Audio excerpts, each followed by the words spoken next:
Three, two, one, and blast off, man. I got almost all of them to come off at the exact same time. Good afternoon, ladies and gentlemen, boys and girls, moms and dads, children of all persuasions and ages. My name is Tony Vicich, and the show is called Living on a Thin Line. We come to you every day at 2 p.m. Mountain Standard Time. Well, 6 days a week. We're off on Saturday. 6 days a week at 2 p.m. Mountain Standard Time. We are your daily distraction for all the anger, anxiety, weirdness, and hoopla in the world today. The show comes to you on 3 platforms: Comedy Schools Radio Network.com, YouTube Comedy Schools, and right here on a Facebook Live. And the show is built around 3 things: your questions and comments as you leave them on one of the aforementioned social media sites, and I read them and then I answer back at you if I can, if it's in my power. We share some periodical, autograph, knick-knack, doodad, bobblehead, statue, memento, curiosity that is sitting right here in the home office. Something just sitting right around by us right here. And then we weave a story around it, and we recommend 1 to 2 artists or piece of music based off of our vast vinyl album and CD collection. I'm joined in the room today by, as always, the person who actually makes it possible for all this to go out to people.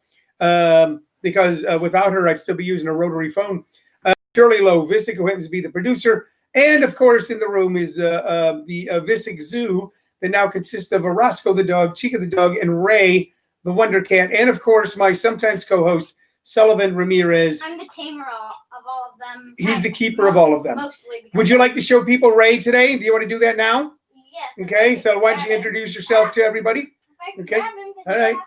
I know, he's wrestling with you a little bit. He's a little feisty today. Both of them are a little feisty today. So for those of you who keeping tabs, here is my grandson, Sullivan. Put your face in the camera there, son. Say hi, Sullivan. What do you say? Hi, Sullivan. Hi, Sullivan. And, of course, right there on my shoulder is Ray the Wonder Cat, who somehow has decided that perching on my shoulder is where he wants to live. I don't know. This cat is now part parrot. He's part cat, part parrot. But there he is, me and Ray the Wonder Cat. If you don't know the story of Ray the Wonder Cat, my wife was leaving a family event one day, and there was construction near the house, near where she was parked, and she heard a whooping and a hollering coming out of the dumpster. Like, That's very good. Thank you for the sound effect. And looked over, and crawling out was a less than 1 day old with his umbilical cord still attached cat. She brought the cat home, and now here he is. And he is a member of the family, a member of the team.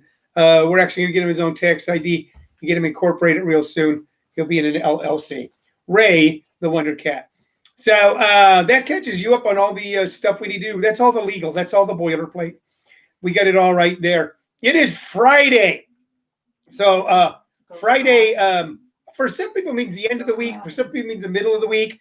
It just means, thank you, Linda. Yes, he's fine right here, by the way. Ray's fine right here. So when he's ready to go, he'll go. I don't know why. I'm not the one who feeds him. Shirley's the one who feeds him. But somehow, there he goes. I think I'm the only man now in history to do a podcast with a cat on his back. Some people, Sullivan, you come get him now. He's ready to hop down. Okay. Some people, and then when you come back up, stick your head in the Facebook frame one more time and say, bye, Sullivan. Bye, Sullivan. All right, very good. Thank you very much. That was Ray and Sullivan, ladies and gentlemen. An important part of the Living on a Thin Line team. Kevin Roberts just put up, the bully is not the victim. Kevin Roberts, hello again, Colonel. I just talked to the board, and your colonelcy is still intact. Yes, thank you. Kevin Roberts, my good friend from Detroit, Michigan, who happens to been the man who presided over Shirley and I's wedding nuptials, Kevin Roberts, and he is a colonel, as I am a colonel, has threatened, by the way, he was the one that recommended me into coloneldom. I am officially, I can be legally referred to as Colonel Vicich, because I don't want to get into this because then stupid people make stupid jokes. So, but I am a colonel. I was brought in to the League of Extraordinary Colonels by one Kevin Roberts. He threatened my colonelcy if Arizona turns red. And right now it appears that my commission is intact. Although I must say, Colonel Roberts, And I will say, here and now, Colonel Roberts, as you sit in Detroit, Michigan, as you sit there, I must say that you, more than anyone, have known the yeoman's work, the above and beyond Call of Duty yoke that I take it upon myself as I work to make my little community more aware of the positive of bluedom. Bluedom. So, regardless of this outcome, I do not think I should be stripped of my commission, branded like Chuck Connors, and then each week have to wander to a different town with some kid who I don't really know and get myself involved in that town's affairs and then almost fall in love with a girl the next week, whole different thing. I don't think that's how TV shows used to go in those days. Shows like Branded or Route 66. Each week they went to a different town, almost fell in love, got involved in a lot of problems, and move on. I realized what all of those television characters from the 50s and 60s who were in those episodic shows of that nature, what they were in was purgatory. So I should not be cast, sir, into purgatory if, on the outside, in slim chance, I do believe, the vote goes towards the president who we dare not speak his name. Donald J. Trump. There you go, right there. You heard it. You heard an echo of it there. All right. So Friday for me it's the end of the week, but also I do a lot of different things too. And we've had a full week. We've had our good friend and grandson. He's a friend and a grandson. He's my friend and my grandson. Sullivan with us all week, going to school and doing a darn good job here at the house as he was doing distance learning because of the hoax. Well, today was actually my last lesson. Today was his last lesson. Yes, he's now graduated like a PhD from Harvard. No. And Monday he goes to work in a machine shop. No? You're not going to work in a machine shop on Monday? You're not gonna take up the hammer and start roofing houses? No. No? What will happen on Monday? I'm going to tell you what's going to happen on Monday. Then they go back to in-person learning. Right now they're doing COVID distance learning. Have all of you gotten so caught up in the election that for a moment you forgot about, and what I mean is I didn't forget about the virus. Going, see, it's not even really there. Forgot about it. Because we're reaching incredible heights in confirmed cases now. Over 100,000, 120,000 a day in the United States. Hospitals filling up. But this time in our lives is so fraught with uncertainty. Fortunately, this country is so strong, and this country is currently so rich, and this current country's institutions, which I've often railed against, and thank God they were there for me to rail against, have stayed so strong that it is withstood some withering beatings. Withering beatings. And right now we've got two monumental things going on, which are, of course, a pandemic, which is burning through this nation at a higher rate than almost any other nation in the world, with no signs of abating and no real plan for causing it to decrease, and a presidential election that seems to rival things we used to laugh about as we saw it in third world countries. It's like Idi Amin with blonde hair is sitting in the White House right now going, I am president for life. So what I'm doing to help things out, of course, is going to JP's Comedy Club tonight, Friday night, ladies and gentlemen, 2 shows. You got to laugh. You got to laugh or you'll cry. I will be at JP's Comedy Club tonight, 2 shows tonight, 7 and 9 p.m. I'm not the headliner. I'm stopping in and do some guest sets on my way to building out a whole new set. Your headliner tonight is, it's fair to say it's a family favorite. I think Shirley will agree with me. The headliner JP's tonight is none other than Mary Upchurch. Mary Upchurch is one of the funniest ladies in the city, in the state, I believe in the country. She is headlining JP's tonight and tomorrow night. If you're looking for something to do, if you go, we got to get out of the house, we got to do something, and you're in the greater Gilbert area, and by greater Gilbert, I mean all of the Mountain Time Zone, because you can still hop on a plane right now if you're in Salt Lake and fly down and catch a show. Hop on a plane. If you're near Burbank right now, you can hop on a Southwest flight, be here, have dinner somewhere, and still catch the 7 o'clock show. How hip, slick, and cool would that be? LAX, Ontario, any of those. I don't know if you could do Albuquerque. Maybe. You could probably do Oklahoma City. It's an hour and a half flight. Hour and a half flight if you get on a plane now. For most of the West, you could be here in time. So you were all in the greater Gilbert area and catch a very funny Mary Upchurch at JP's Comedy Club tonight. For information and tickets, go to jpscomedyclub.com. Featured act is one who, I'm going to say this. I'm going to cause a little trouble, Cheryl. Okay, you don't have to, and Cheryl is the producer, and we're not, she responds, but she doesn't. But the feature act is someone who I like, who I think is funny, but who she likes more and she thinks is funnier. And who do you think that is? Josh Graves. Josh Graves. So Josh Graves is the feature act tonight. Now, I love Josh Graves, not the way, I would have just me and him on an island our entire lives. Okay. But he's a great guy, and I always thought it was funny. But his champion in the local Phoenix comedy scene is my wife and the producer of this show, Shirley. Shirley knows a lot about comedy because she makes all the videos for all the shows that we do. So she watches these people over and over and over again. And she's oftentimes told me, you should give this person a second look. I go, I saw him. She goes, no, you should give him a second look. It's always good to have someone like that in your corner. All right. And Josh Graves, you got that in your corner. Now, Josh Graves, go stand back in your corner. Tonight, ladies and gentlemen, JP's Comedy Club. Great show tonight. The whole JP's Comedy Club gang will be down there. Kevin Brown will be down hanging out, maybe doing a guest set. I don't know. Hey, Kevin Brown.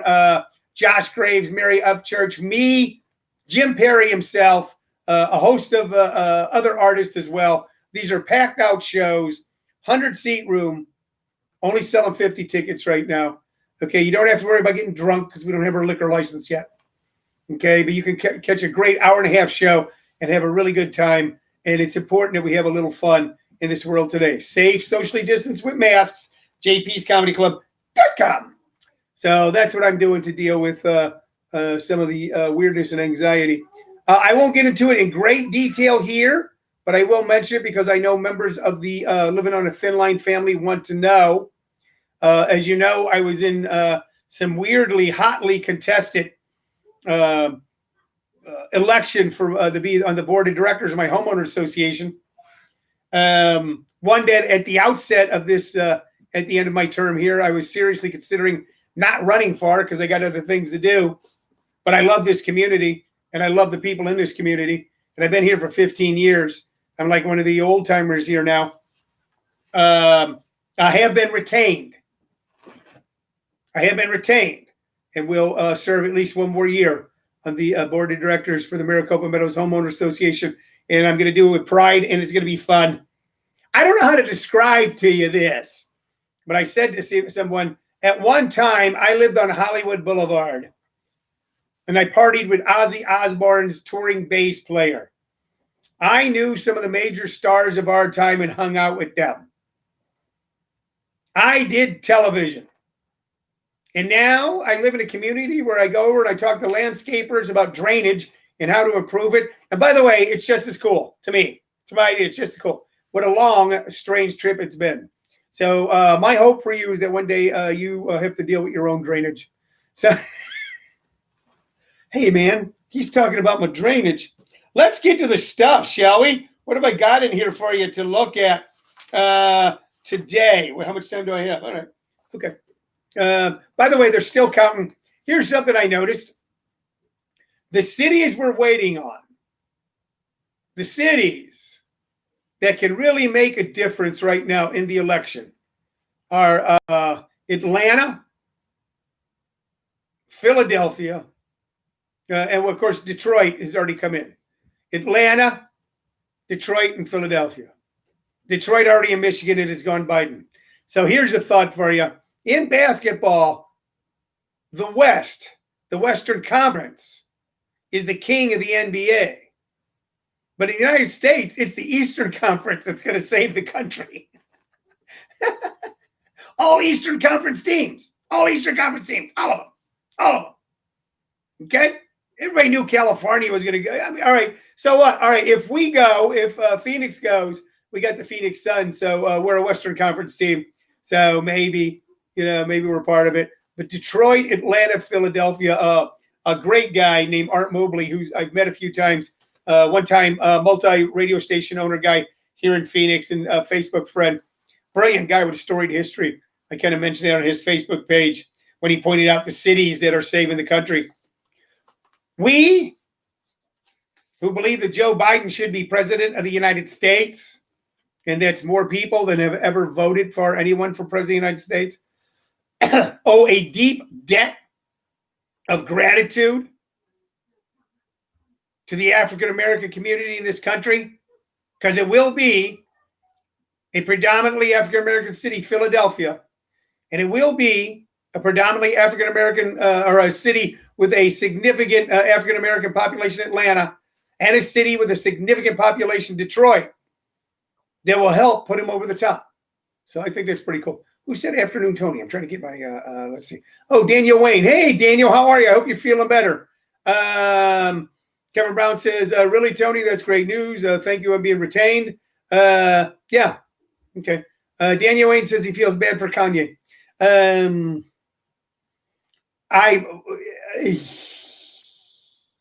You know what? When it comes to rappers, I think that Orange Juice Jones had more talent than Kanye. Orange Juice Jones. If you don't know who he is, look him up. Look him up. Hey, let's talk about the stuff. I got something here for you. And how much do I take care of it? It's in a plain manila envelope. A plain wrapper. Ooh, look at that. That sounds so dirty. That sounds all right. Here's what we got right here. Okay. You talk about what forms your sense of humor. What forms the American sense of humor? We talk about that a lot. This is, ladies and gentlemen, from 1958. From 1958, a copy of the one, the only Mad Magazine. Mad Magazine. Mad Magazine, before National Lampoon, before Saturday Night Live, before George Carlin, before Richard Pryor, was one of the most subversive, bizarre, artistic, creative, funny endeavors ever put together in the history of American humor. The detail that they went into in creating these things, all the way from fake advertisements to Mad's MVTBA Awards, Most Valuable Television Baseball Actors Awards, was just a little thing. It won't even make any sense to you.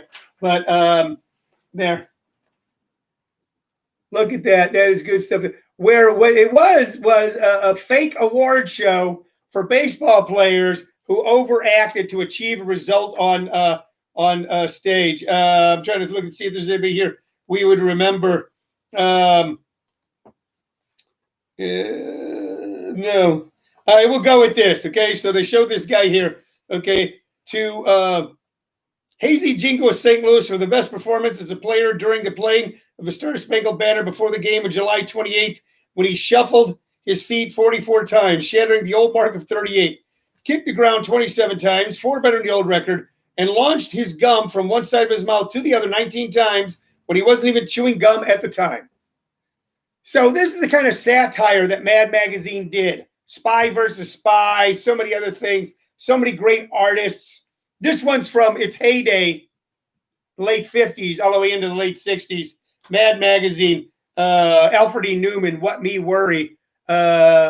Most likely after Charlie Chaplin, as far as avatars, as far as a silhouette or a picture of a person that you see that everybody would immediately recognize when it comes to comedy. After Charlie Chaplin, probably Alfred E. Newman, the What Me Worry guy. So if you ever get a chance to find an old magazine, if you're in a shop or a store someplace, especially from the 50s or 60s, pick it up and read it. You'll love it. You'll absolutely love it. But it helped so much shape the generation that went on to create National Lampoon, went on to create Saturday Night Live, went on to become the counterculture stand-up comics who gave birth to the stand-up comedy boom in America, to all the people that were writing television, the Larry Davids of the world, Chuck Lorre's of the world. Mad Magazine played an important part in their creation. So I thought I'd share that with you today. Daniel Wayne is impressed by my Mad Magazine. So let's get to the music. If nobody has any comments on Mad Magazine, you're all familiar with it. But I wonder when was the last time any of you picked one up, an old one, and read it from end to end and realized the detail they went into. The detail they went into. No? Okay, fine. All right. Fine. It's Friday. It's Friday. If you don't want to talk, look, if you don't want to talk to me now, ladies and gentlemen, I get it. I get it. It's Friday. You're a little stressed out. You still got the election going on in the background. You don't know how it's going to go. There's a pandemic. You don't want to talk to me right now. So if you don't want to talk to me right now, come on down to JP's Comedy Club tonight for 2 shows, 7 p.m. and 9 p.m. Come down and say hi. We'll both mask it up and touch elbows. Come on down with me, and we will jaw 6 foot apart, mask the mask, and then we'll touch elbows. All right. Daniel Wayne wants to know if they still print it. I don't know. But we'll look into it. Is anybody out there in living on a thin line land? No? Do they still print Mad Magazine? They did up until a few years ago. I know that. Okay, let's get to the music. We always recommend one artist or one piece of music from our vast vinyl album collection. Oftentimes someone obscure that I hope to introduce you to or remind you that you loved. Sometimes someone bigger. We're going to go with an offbeat song with someone who's not obscure to a baby boom generation. And there she is, Pearl, God love her, Miss Janis Joplin. Miss Janis Joplin. So there she is right there. Okay. Janis Joplin, who was the Etta Fitzgerald, who was the Billie Holiday of our generation, a woman who whose primal scream spoke more than a million words by the best poets. Just stunning. Here on Full Tilt Boogie with Janis Joplin, she had a new band. She had left Big Brother and the holding company, and the stories are murky as to why. Janis, of course, had a terrible drinking problem, was horrifically prone to suggestion because of her incredible desire just to be liked and loved. And I'm not saying that to put her down. These were the problems in her life. So was she pulled away from the band that had helped launch her and then put with this band because it was best for her career, or was it someone else's financial gain? I'll never know. By the way, a great band, by the way. Richard Bell, John Till, Ken Pearson, Chuck Pearson, Brad Campbell. Here were the songs on this album. Move Over, Cry Baby, A Woman Left Lonely, Half Moon, Buried Alive in the Blues, My Baby, Me and Bobby McGee, Mercedes-Benz, Trust Me, and Get It While You Can. I almost want to recommend, of course, Me and Bobby McGee. That is the song that transcended country, pop, rock, age, old people when it came out. There's sometimes a song comes out and after a few years it becomes a popular across the board. This song was loved by hardcore leftists protesting wars all the way up to old folks in geriatric wards, right, left. Everybody loved the myth and the story behind Me and Bobby McGee, written, of course, by the incomparable Chris Christopherson. But that's not the one I'm going to recommend from here. You guys all know that. I'm going to recommend Get It While You Can. Get It While You Can. There's going to be a reason why. And you talk about a song that comes from the gut. It comes from deep down inside and boils up. This is an incredible piece of pop, blues, jazzy rock. Written by, that's why I want to get to this, Jerry Ragavoy. Okay, Jerry Ragavoy also wrote Cry Baby. Jerry Ragavoy is an unheralded man in the world of American pop music, rock music. Jerry Ragavoy was a writer. He was a producer. He originally wrote Cry Baby, which became a hit for Janis Joplin for a guy named Garrett Sims. But he also wrote Stop for the James Gang. He also wrote, and I just pulled up a list here of his songs, and he died in 2011. And we're going to talk about a little bit more about him in a little bit. I just want to pull up his songs here because here we go. You're going to love this. He wrote Cry Baby. He wrote 8 Days on the Road, which was done by a guy named Howard Tate, and then by Aretha Franklin, and Foghat. If you're a Foghat fan, you know that song. Either Side of the Same Town by Elvis Costello. Get It While You Can by Janis Joplin. Girl Happy for Elvis Presley. All right. Let's see what else I got here that is bid. My Baby, which was done by Janis Joplin. And Pata Pata by Miriam Babaka. Piece of My Heart, originally written for Irma Franklin, but also done by Big Brother and the Holding Company. Stay With Me. Of course, Stop, which is done by the James Gang. And the last thing that was of any note to him was by Diana Ross, You Got It. But just Piece of My Heart, just Piece of My Heart alone, and My Baby, you know, and then he wrote for Janis Joplin and Elvis Presley, that they both recorded his stuff. I think that Jerry Ragavoy, who wrote one of the iconic 70s rock songs, Stop, and also wrote Cry Baby, deserves our attention. You might want to check him out. So that's why Off of Pearl, which came out posthumously for Miss Joplin. She had already gone on to her reward when the album came out. They gave her her greatest fame, her greatest success. And of course, I'm a big Chris Christopherson fan, like nobody's business. And me and Bobby McGee has launched writers. People listen to that song and all right, I got to be a novelist. It's one of those type of songs.